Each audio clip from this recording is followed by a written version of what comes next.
สุตวาจาตุมหาราชิกาเทวาสัทธมนุษย์สาเวสุงเทพเจ้าเราฉันจาตุมหาราชได้ฟังเสียงของเทพเจ้าเราภูมิเทวดาแล้วก็ยังเสียงให้บันลือลั่นจาตุมหาราชิกานังเทวานังสัทธังสุตวาตาวติงสาเทวาสัทธมนุษย์สาเวสุงเทพเจ้าเราชั้นดาวดึงส์ได้ฟังเสียงของเทพเจ้าเราชั้นจาตุมหาราชแล้วก็ยังเสียงให้บันลือลั่น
วิสุงรักขณถายาติสรเนนะสหปัญจศีรานิยาจามะทุติยมปิมะยังพันเตวิสุงรักขณถายาติสรเนนะสหปัญจศีรานิยาจามะตติยมปิมะยังพันเต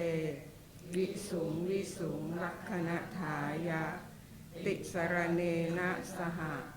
ปัญจศีรานิยาจามะ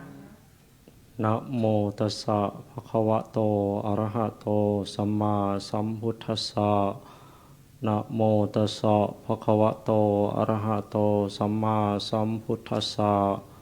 นะโมตัสสะภะคะวะโตอะระหะโตสัมมา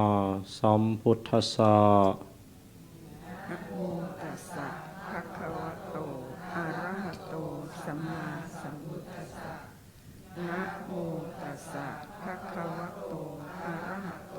สัมมาสัมพุทธัสสะนะโมตัสสะภะคะวะโต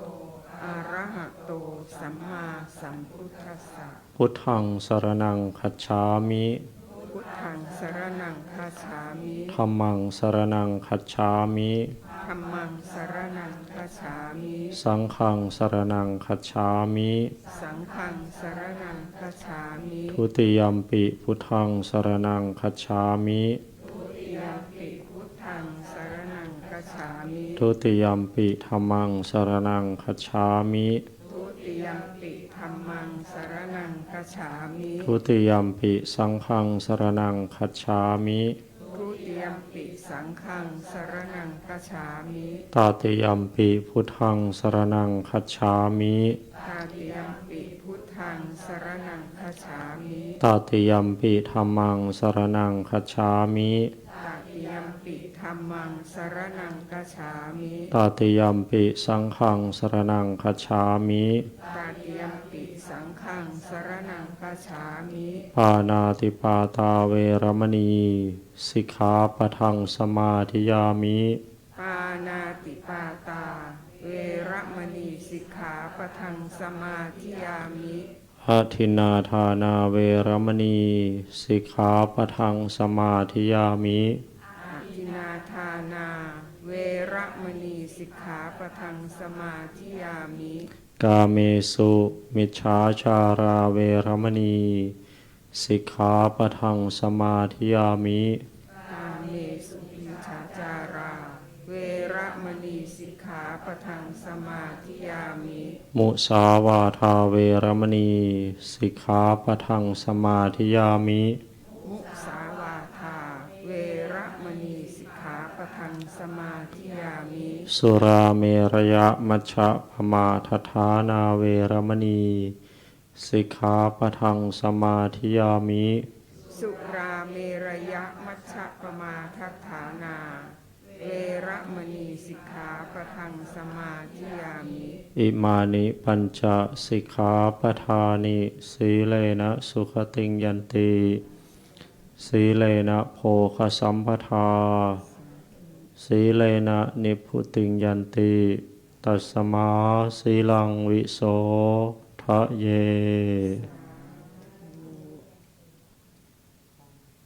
พระ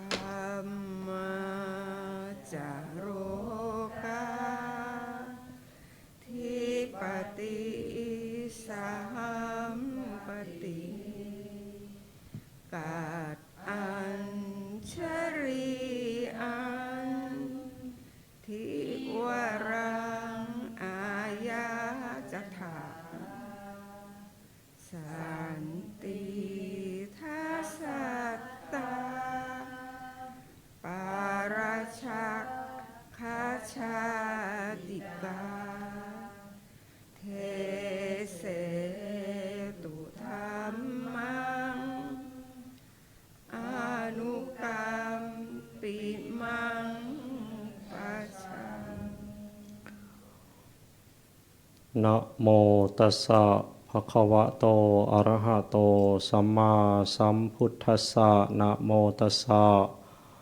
ภะคะวะโตอะระหะโตสัมมาสัมพุทธัสสะนะโมตัสสะภะคะวะโตอะระหะโตสัมมาสัมพุทธัสสะเยนะกาหันติโอวาทังนะราพุทเทนะเทสิตังพยัสสนังเตขมิสสันติรักขสีหิวะวานิชาติ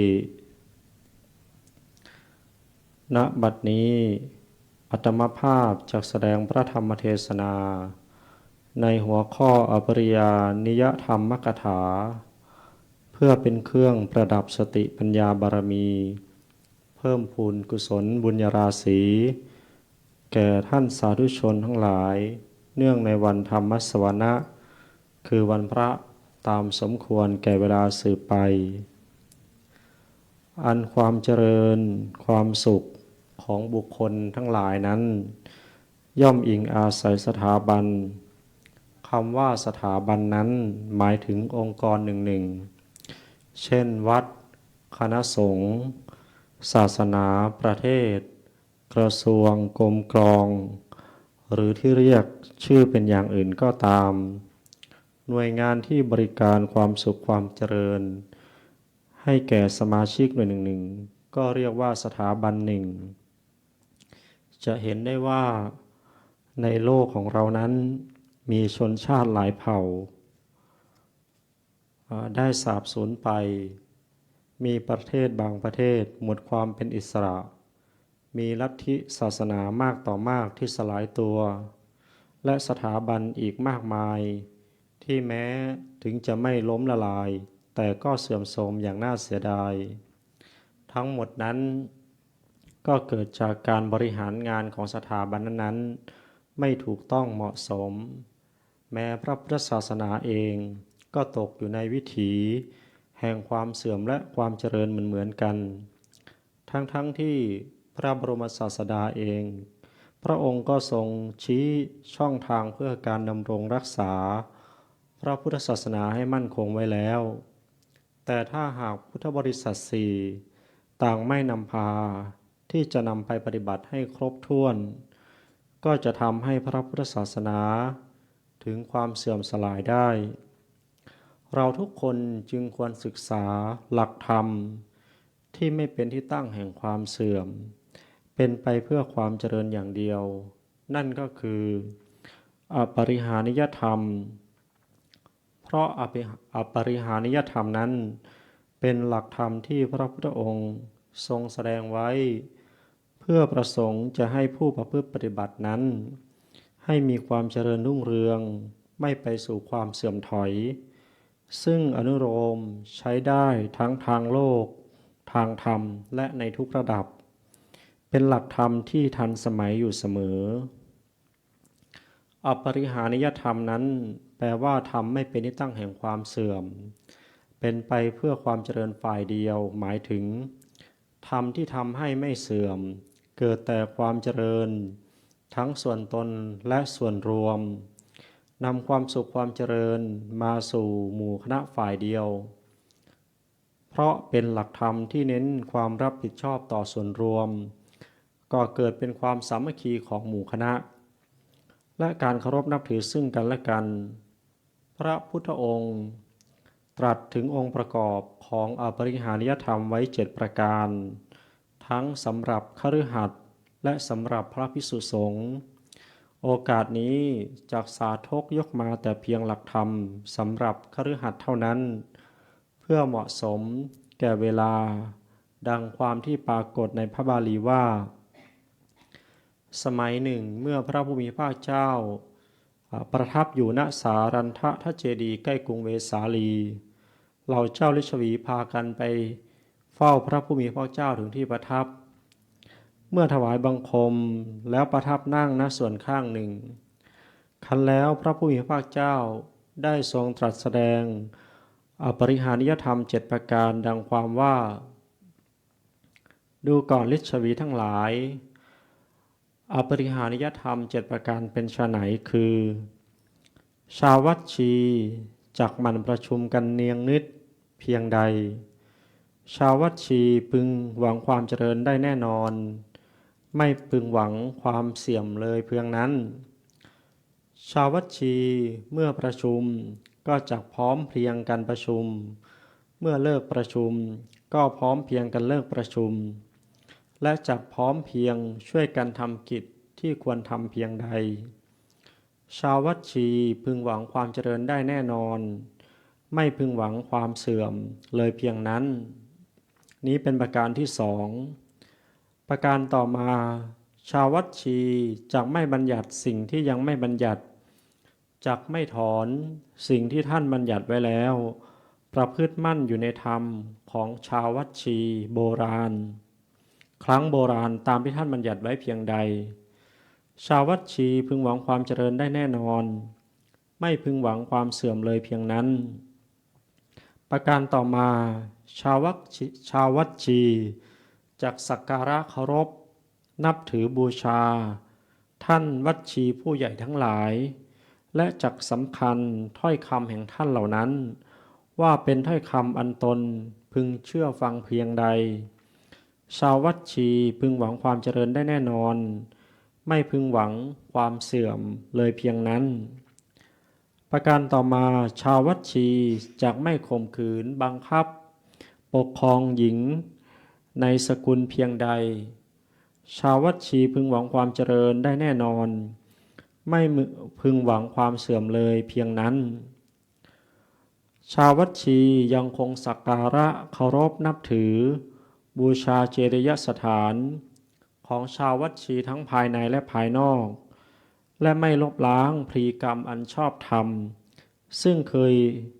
คยทำแก่เจดียสถานเหล่านั้นเพียงใด ชาววัดชีพึงหวังความเจริญได้แน่นอน ไม่พึงหวังความเสื่อมเลยเพียงนั้น ประการต่อมาชาววัดชีจักถวายความอารักขาความคุ้มครองปกป้องกันโดยชอบธรรม ในพระอรหันต์ทั้งหลายเป็นอย่างดีด้วยหวังว่าฉะนัยพระอรหันต์ทั้งหลายที่ยังไม่มาพึงมาสู่แว่นแคว้นและที่มาแล้วพึงอยู่เป็นสุขเพียงใดชาววัดชีพึงหวังความเจริญได้แน่นอน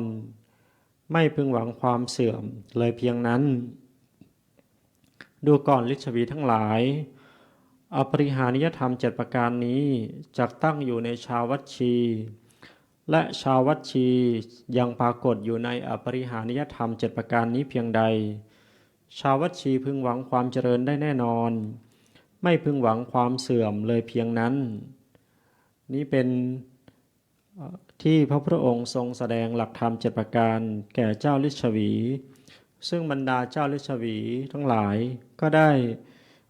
ยึดถือประพฤติปฏิบัติตามหลักธรรมที่พระองค์ทรงแสดงมาโดยตลอดอันเจ้าฤๅวีนั้นมีกษัตริย์ทั้งหมด 7,707 พระองค์ซึ่งในแต่ละปีนั้นก็จะมีการหมุนเวียนเปลี่ยนกันขึ้นมาปกครองเรียกว่าการปกครองอีกรูปแบบหนึ่งแต่ว่าในท้ายที่สุดแล้วหลังจากที่พระพุทธเจ้าเสด็จดับขันธปรินิพพานแคว้นวัดชีนี้ก็ได้ล่มสลายด้วยถูกพระเจ้าอาชาติศัตรูราชาแห่งกรุงราชคฤห์ได้ยกทัพมาตีเอาแว่นแคว้นด้วยว่าในครั้งนั้นกษัตริย์ของชาววัดชีเนี่ยได้พากันละทิ้ง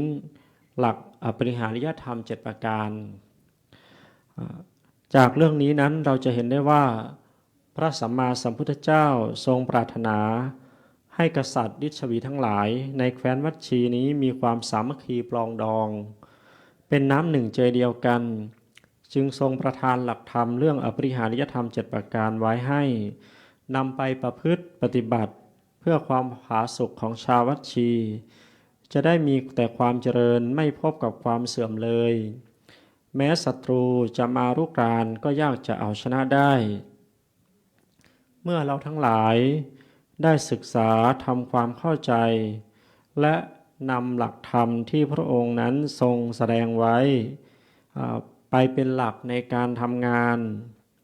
ตามหลักของอปริหาริยธรรม7ประการอย่างดีแล้วย่อมจะส่งผลให้เกิดประโยชน์อย่างยิ่งต่อหมู่คณะองค์กรสถาบันชุมชนสังคมประเทศชาติพระศาสนาของเราดังต่อไปนี้คือ 1. ทำให้หมู่คณะรู้จักรับผิดชอบร่วมกันมีความเคารพซึ่งกันและกันทำงานกันเป็นทีมได้อย่างมีประสิทธิภาพสูงสุดสร้างความเป็นปึกแผ่นแข็งแรงให้เกิดขึ้นกับหมู่คณะ 2. ทำให้หมู่คณะพบกับความเจริญยิ่งขึ้นไปคือมีความสามัคคีเป็นน้ำหนึ่งใจเดียวกันสามารถช่วยกันพัฒนาสิ่งต่างๆที่ดีงามให้เกิดขึ้นและคงอยู่ตลอดไปตราบนานเท่านาน 3. ทำให้หมู่คณะไม่พบกับความเสื่อมถอยเลยเพราะจะไม่แตกสามัคคีกันใครๆก็ทำลายไม่ได้ง่าย 4. ทำให้หมู่คณะสามารถทำความดีเพื่อปวงชนได้มากยิ่งขึ้นส่งผลให้ทุกคนมีแต่ความสงบสุขมีความปลอดภัยในชีวิตทรัพย์สินและคู่ครองเป็นต้น 5. ทำให้คนดีพระดีได้รับการสนับสนุนส่งเสริมปกป้องคุ้มครองและเป็นตัวอย่างอันดีงามทางศีลธรรมให้กับหมู่คณะสืบไปและ 6. ทำให้หมู่คณะมีสวรรค์และนิพพานเป็นที่ไปในเบื้องหน้าเมื่อเราทั้งหลายได้ทราบได้รู้เข้าใจความหมายตามหลักธรรมนี้แล้วขอให้ได้นำไปพิจารณาประพฤติปฏิบัติเพื่อความเจริญงอกงามผาสุกอันจะพึงเกิดมีแก่ตัวเราครอบครัวหมู่ญาติและสังคมรอบตัวของเราท่านทั้งหลายดังพระบาลีพุทธสุภาษิตที่มาในขุทกนิกายชาดกทุกกนิบาตซึ่งอัญเชิญมาเป็นบทอุเทศนาว่าเยนกาหันติโอวาทัง นาราพุทเทนะเทสิตังพยัสนังเตคมิสันติรักขสีหิวะวานิชาแปลความได้ว่า ผู้ใดจักไม่ทำตามโอวาทที่ผู้รู้แสดงแล้ว ผู้นั้นจักถึงความย่อยยับ เหมือนพ่อค้าที่ถึงความย่อยยับ เพราะพวกโจรสลัดฉะนั้น เทศนาปริโยสาเน ในที่สุดแห่งพระธรรมเทศนานี้อาตมาภาพขออนุโมทนาในกุศลศรัทธาสัมมาปฏิบัติและธรรมสวรรมัยกุศลที่ท่านสาธุชนได้ประพฤติบำเพ็ญให้เป็นไปด้วยดี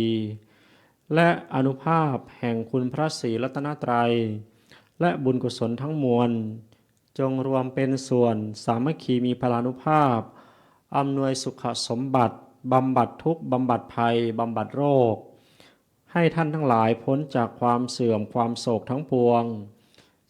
จงเจริญด้วยจตุรพิธพรคืออายุวันนะสุขะพละยิ่งด้วยปฏิภาณคุณสารสมบัติสัพพสิริสวัสดิ์สิริพัฒนมงคลสมบูรณ์พูนผลร่มเย็นอยู่ในร่มธรรมแห่งพระพุทธศาสนาแสดงพระธรรมเทศนาในอปริหานิยธรรมกถาสมควรแก่เวลาจึงขอยุติลงคงไว้แต่เพียงเท่านี้เอวังก็มีด้วยประกาศชนี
ในลำดับต่อไปญาติโยมสาธุชนทุกท่านได้เจริญพรกรวดน้ำรับพรเป็นลำดับสืบต่อไปยะถาวาริวหาปุราปริปุเรนติสาครังเอวะเมวะอิโตทินังเปตานังอุปกัปปติอิชิตังปัฏฐิตังตุมหังคิปะเมวะสมิชตุสัพเพปุเรนตุสังกปาจันโทปนารโสยะถามณิโชติรโสยะถา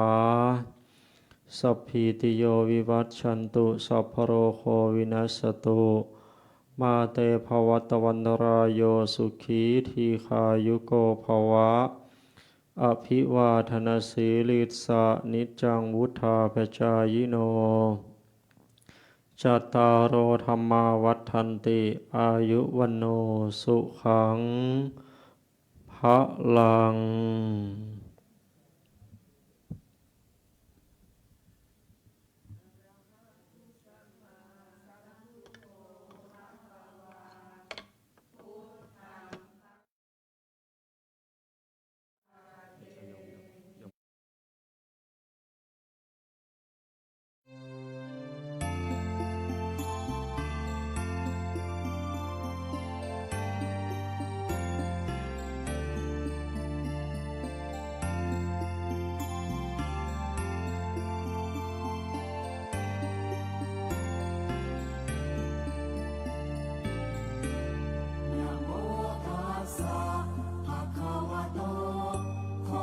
น้อมแด่พระผู้มีพระภาคเจ้าพระองค์นั้นอะระหะโตซึ่งเป็นผู้ไกลจากกิเลสสัมมาสัมพุทธัสสะตรัสรู้ชอบได้โดยพระองค์เองนะโมตัสสะภะคะวะโตขอนอบน้อมแด่พระผู้มีพระภาคเจ้าพระองค์นั้นอะระหะโตซึ่งเป็นผู้ไกลจากกิเลสสัมมาสัมพุทธัสสะ